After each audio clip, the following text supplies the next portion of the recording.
नमस्कार। आप सुन रहे हैं बोलती किताबें। आज सुनिए गुनाहों का देता उपन्यास का भाग 20। लेकिन पम्मी ने देखा कि चंदर उसके बाहों में होते हुए भी बहुत दूर है।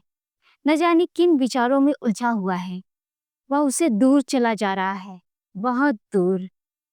पम्मी की धड़कनें अस्त व्यस्त हो गईं। उसकी समझ में नहीं आया कि वह क्या करे। चंदर को क्या हो गया है? क्या पम्मी का जादू टूट रहा है?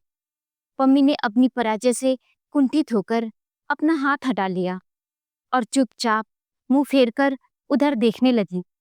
चंदा चाहे जितना उदास हो, लेकिन पम्मी की उदासी वह नहीं सह सकता था, बुरी या भली। पम्मी इस वक्त उसकी सुनी जिंदगी का अकेला सहारा थी और पम्मी की हमदर्दी का वह बहुत कृतज्ञ था। वह समझ गया पम्मी क्यों उदास है। उसने पम्मी का हाथ खींच लिया और अपने होठ उसकी हथेलियों पर रख दिए और खींचकर पम्मी का सिर अपने कंधे पर रख लिया।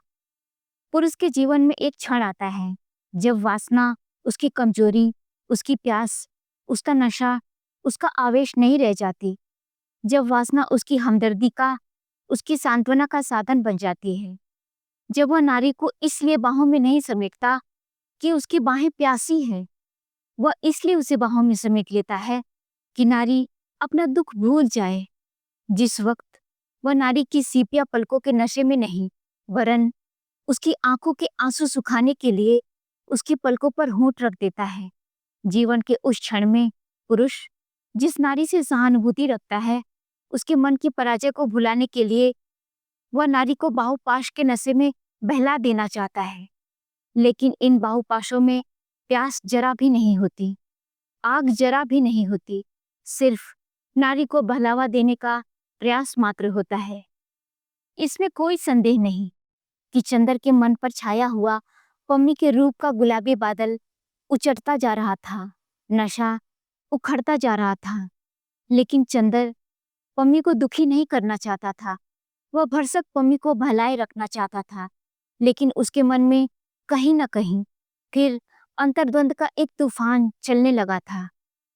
गेसु ने उसके सामने उसकी साल भर की जिंदगी का वह चित्र रख दिया था, जिसकी एक झलक उस अभागे को पागल कर देने के लिए काफी थी। चंदर जैसे तैसे मन को पत्थर बनाकर, अपनी आत्मा को रूप की शराब में डुबोकर, अपने विश्वासों में छलक कर उसको भुला पाया था, उसे जीत पाया था। लेकिन गेसु ने और उसकी बातों ने उसके मन में मूर्छित पड़ी अभिशाप की छाया में फिर प्राण प्रतिष्ठा कर दी थी।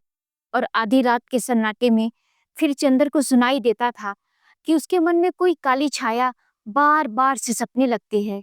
और चंदर के हृदय से टकराकर वह रुदन बार बार कहता था, देवता, तुमने मेरी हत्या कर डाली, मेरी हत्या, जिसे तुमने स्वर्ग और ईश्वर से बढ़कर माना था।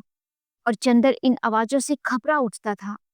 विस्मरण की एक तरंग जहां चंदर को पम्मी के पास खींच लाई थी, वहां अतीत के स्मरण की दूसरी तरफ उसे वेग में उलझाकर जैसे फिर उसे दूर खींच ले जाने के लिए व्याकुल हो उठी थी। उसको लगा कि पम्मी के लिए उसके मन में जो मादक नशा था, उस पर ग्लानि का कोहरा छाता जा रहा है। और अभी तक उसने जो कुछ किया था, उसके लिए उसी के मन में कहीं न कहीं पर हल्की सी अरुचि झलकने लगी थी। फिर भी पम्मी का जादू बदस्तूर कायम था। वह पम्मी के प्रति कृतज्ञ था और वह पम्मी को कहीं किसी भी हालत में दुखी नहीं करना चाहता था। भले वह गुनाह करके अपनी कृतज्ञता जाहिर क्यों न कर पाए। लेकिन जैसे बिनती के मन में चंदर के प्रति जो श्रद्धा थी, वह नैतिकता और नैतिकता के बंधन से ऊपर उठकर थी, वैसे ही चंदर के मन में पम्मी के प्रति कृतज्ञता पुण्य और पाप के बंधन से ऊपर उठकर थी।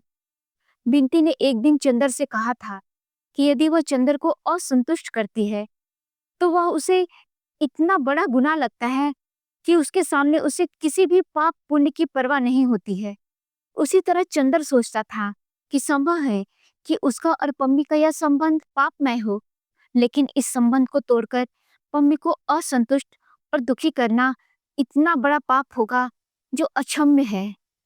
लेकिन वह नशा टूट चुका था वह सांस धीमी पड़ गई थी। अपनी हर कोशिश के बावजूद वह पम्मी को उदास होने से बचा ना पाता था। एक दिन सुबह जब वो कॉलेज जा रहा था कि पम्मी की कार आई। पम्मी बहुत उदास थी। चंदर ने आते ही उसका स्वागत किया। उसके कानों में एक नीले पत्थर का बूंदा था जिसकी हल्की छां गालों पर पड़ रही थी। चंदर ने झुककर वह छां चूम ली थी। पम्मी कुछ नहीं बोली। वह बैठ गई और फिर चंदर से बोली, मैं लखनऊ जा रही हूँ कपूर। कब? आज? हाँ, अभी कार से। क्यों? यूं ही मन ऊब गया। पता नहीं कौन सी छाह मुझ पर छा गई है। मैं शायद लखनऊ से मसूरी चली जाऊं। मैं तुम्हें जाने नहीं दूंगा। पहले तो तुमने बताया नहीं। तुमने कहाँ पहले बताया था? क्या? कुछ भी नहीं। अच्छा, चल रही हूँ। सुनो तो।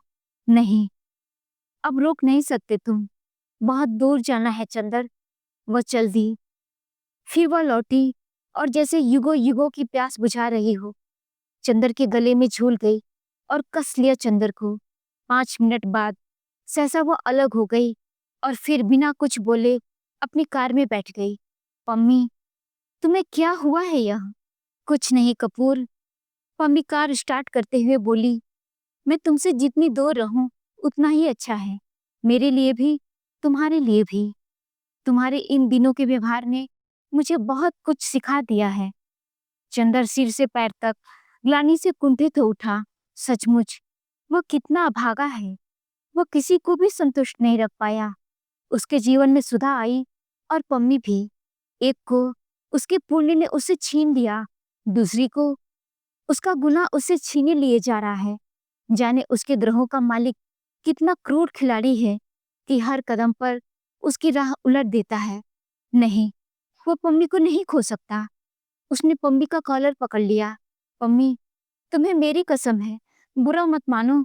मैं तुम्हें जाने नहीं दूंगा। पम्मी हंसी, बड़ी ही करुण लेकिन सशक्त हंसी।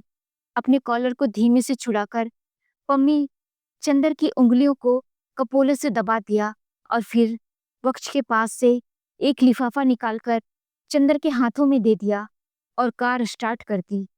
पीछे मुड़कर नहीं देखा। कार कड़वे धुएं का बादल चंदर की ओर उड़ाकर आगे चल दी। जब कार ओझल हो गई तब चंदर को होश आया कि उसके हाथ में एक लिफाफा भी है। उसने सोचा फौरन कार लेकर जाए और पम्मी को रोक ले। फिर सोचा पहले पढ़ तो ले, यह है क्या चीज। उसने लिफाफा खोला और पढ़ने लगा। कपूर, एक दिन तुम्हारी आवाज और बल्टी की चीख सुनकर अपूर्ण वेश में ही अपने श्रृंगार गृह से भाग आई थी और तुम्हें फूलों के बीच पाया था।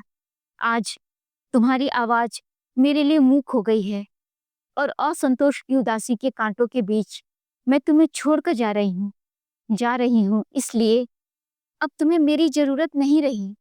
झूठ क्यों बोलूं? अब क्या, कभी भी तुम्हें मेरी जरूरत नहीं रही थी, लेकिन मैंने हमेशा तुम्हारा दुरुपयोग किया।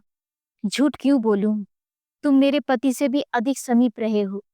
तुमसे कुछ नहीं छिपाऊंगी। मैं तुमसे मिली थी जब मैं एकाकी थी, उदास थी। लगता था कि उस समय तुम मेरी सुनसान दुनिया में रोशनी के देवदूत की तरह आई थी। तुम उस समय बहुत भोले, बहुत सुकुमार, बहुत ही पवित्र थे। मेरे मन में उस दिन तुम्हारे लिए जाने कितना प्यार उमड़ आया। मैं पागल हो उठी। मैंने तुम्हें उस दिन सलामी की कहानी सुनाई थी सिनेमा घर में। उसी अभागिन सलामी की तरह मैं भी पैगंबर को चूमने के लिए व्याकुल हो उठी। देखा तुम पवित्रता को प्यार करते हो। सोचा यदि तुमसे प्यार ही जीतना है तो तुमसे पवित्रता की ही बातें करूं। मैं जानती थी कि सेक्स प्यार का आवश्यक अंग है, लेकिन मन में तीखी प्यास लेकर भी मैंने तुमसे सेक्स विरोधी बातें करनी शुरू की। मुंह पर पवित्रता और अंदर में भोग का सिद्धांत रखते हुए भी मेरा अंग अंग प्यासा हो उठा था। तुम्हें होठों तक खींच लाई थी, लेकिन फिर साहस नहीं हुआ। फिर मैंने उस छोकरी को देखा, उसकी नितांत प्रतिभाहीन दुर्बल मना छोकरी मिस सुधा को। वह कुछ भी नहीं थी, लेकिन मैं देखते ही जान गई थी कि तुम्हारे भाग्य का नक्षत्र है। जाने क्यों उसे देखते ही मैं अपना आत्मविश्वास खो सा बैठी। उसके व्यक्तित्व में कुछ न होते हुए भी कम से कम अजब सा जादू था, यह मैं भी स्वीकार करती हूँ। लेकिन थी वह छोकरी गजब। तुम्हें न पाने की निराशा और तुम्हें न पाने की असीम प्यास, दोनों के बीच डालने वाले संघर्ष से भागकर मैं हिमालय में चली आई। जितना तीखा आकर्षण होता है कपूर, कभी कभी नारी उतनी ही दूर भागती है। अगर कोई प्याला मुंह से न लगाकर दूर फेंक दे तो समझ लो कि वह बेहद प्यासा है, इतना प्यासा कि तृप्ति की कल्पना से भी घबराता है। दिन रात उस पहाड़ी की धवल चोटियों में तुम्हारी निगाहें मुस्कुराती थी, पर मैं लौटने का साहस न कर पाती थी। लौटी तो देखा कि तुम अकेले हो, निराश हो और थोड़ा थोड़ा उलझे हुए भी हो। पहले मैंने तुम पर पवित्रता की आड़ में विजय पानी चाहिए, अब तुम पर वासना का सहारा लेकर छा गई। तुम मुझे बुरा समझ सकते हो, लेकिन काश कि तुम मेरी प्यास को समझ पाते कपूर। तुमने मुझे स्वीकार किया, वैसे नहीं जैसे कोई फूल शबनम को स्वीकार करे। तुमने मुझे उस तरह स्वीकार किया जैसे कोई बीमार आदमी माफिया के इंजेक्शन को स्वीकार करे। तुम्हारी प्यास और बीमार प्रवृत्तियां बदली नहीं, सिर्फ बेहोश होकर सो गई।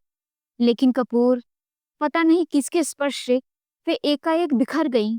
मैं जानती हूँ इधर तुम में क्या परिवर्तन आ गया है। मैं तुम्हें उसके लिए अपराधी नहीं ठहराती कपूर। मैं जानती हूँ तुम मेरे प्रति अब भी कितने कृतज्ञ हो, कितने स्नेहशील हो। लेकिन अब तुम में वो प्यास नहीं, वो नशा नहीं। तुम्हारे मन की वासना अब मेरे लिए एक तरस में बदलती जा रही है। मुझे वह दिन याद है, अच्छी तरह याद है चंदर, जब तुम्हारे जलते हुए होठों ने इतनी गहरी वासना से मेरे होठों को समेट लिया था कि मेरे लिए अपना व्यक्तित्व ही एक सपना बन गया था। लगता था सभी सितारों का तेज भी इसकी एक चिंगारी के सामने फीका है। लेकिन आज ओठ ओठ है, आग के फूल नहीं रहे। पहले मेरी एक झलक से तुम्हारे रोम रोम में सैकड़ों इच्छाओं की आंधियां गरज उठती थी। आज तुम्हारी नसों का खून ठंडा है, तुम्हारी निगाहें पथराई हुई हैं और तुम इस तरह वासना मेरी ओर फेंक देते हो जैसे तुम किसी पालतू बिल्ली को पाव रोटी का टुकड़ा दे रहे हो। मैं जानती हूँ कि हम दोनों के संबंधों की उष्णता खत्म हो गई है। अब तुम्हारे मन में महज एक तरस है, एक कृतज्ञता है। और कपूर, वह मैं स्वीकार नहीं कर सकूंगी। क्षमा करना, मेरा भी स्वाभिमान है। लेकिन मैंने कह दिया कि मैं तुमसे कुछ छिपाऊंगी नहीं। तुम इस भ्रम में कभी मत रहना कि मैंने तुम्हें प्यार किया था। पहले मैं भी यही सोचती थी। कल मुझे लगा कि मैंने अपने आप को आज तक धोखा दिया था। मैंने इधर तुम्हारी खिन्नता के बाद अपने जीवन पर बहुत सोचा, तो मुझे लगा कि प्यार जैसी स्थायी और गहरी भावना शायद मेरे जैसे रंगीन बहिर्मुखी स्वभावशाली के लिए है ही नहीं। प्यार जैसी गंभीर और खतरनाक तूफानी भावना को अपने कंधों पर ढोने का खतरा देवता या बुद्धिहीन ही उठा सकते हैं। तुम उसे वहन कर सकते हो। प्यार की प्रतिक्रिया पर भी प्यार के ही लिए आंसुओं की लहरों में डूब जाना संभव नहीं। या तो प्यार आदमी को बादलों की ऊंचाई तक उठा ले जाता है या स्वर्ग से पाताल में फेंक देता है। लेकिन कुछ प्राणी हैं जो न स्वर्ग के हैं न नरक के। वे दोनों लोकों के बीच में अंधकार की परतों में भटकते रहते हैं। वे किसी को प्यार नहीं करते, छायाओं को पकड़ने का प्रयास करते हैं, या शायद प्यार करते हैं या निरंतर नई अनुभूतियों के पीछे दीवाने रहते हैं। और प्यार बिल्कुल करते ही नहीं। उनको न दुख होता है न सुख। उनकी दुनिया में केवल संशय, अस्थिरता और प्यास होती है। कपूर, मैं उसी अभागे लोक की एक प्यासी आत्मा थी। अपने एकांत से घबराकर तुम्हें अपने बाहुपाश में बांधकर तुम्हारे विश्वास को स्वर्ग से खींच रही थी। तुम स्वर्ग भ्रष्ट देवता भूलकर मेरे अभिशप्त लोक में आ गए थे। आज मालूम होता है कि तुम्हारे विश्वास ने तुम्हें पुकारा है। मैं अपनी प्यास में खुद धधक उठी। लेकिन तुम्हें मैंने अपना मित्र माना था। तुम पर मैं आँच नहीं आने देना चाहती। तुम मेरे योग्य नहीं। तुम अपने विश्वासों के लोक में लौट जाओ। मैं जानती हूँ तुम मेरे लिए चिंतित हो, लेकिन मैंने अपना रास्ता निश्चिंत कर लिया है। स्त्री बिना पुरुष के आश्रय के नहीं रह सकती। उस अभागी को जैसे प्रकृति ने कोई अभिशाप दे दिया है। मैं थक गई हूँ इस प्रेम लोक की भटकन से। मैं अपने पति के पास जा रही हूँ। वे क्षमा कर देंगे, मुझे विश्वास है। उन्हीं के पास क्यों जा रही हूँ? इसलिए मेरे मित्र कि मैं अब सोच रही हूँ कि स्त्री स्वाधीन नहीं रह सकती। उसके पास पत्नीत्व के सिवा कोई चारा नहीं। जहाँ जरा स्वाधीन हुई कि बस उसी अंधकूप में जा पड़ती है जहाँ मैं थी।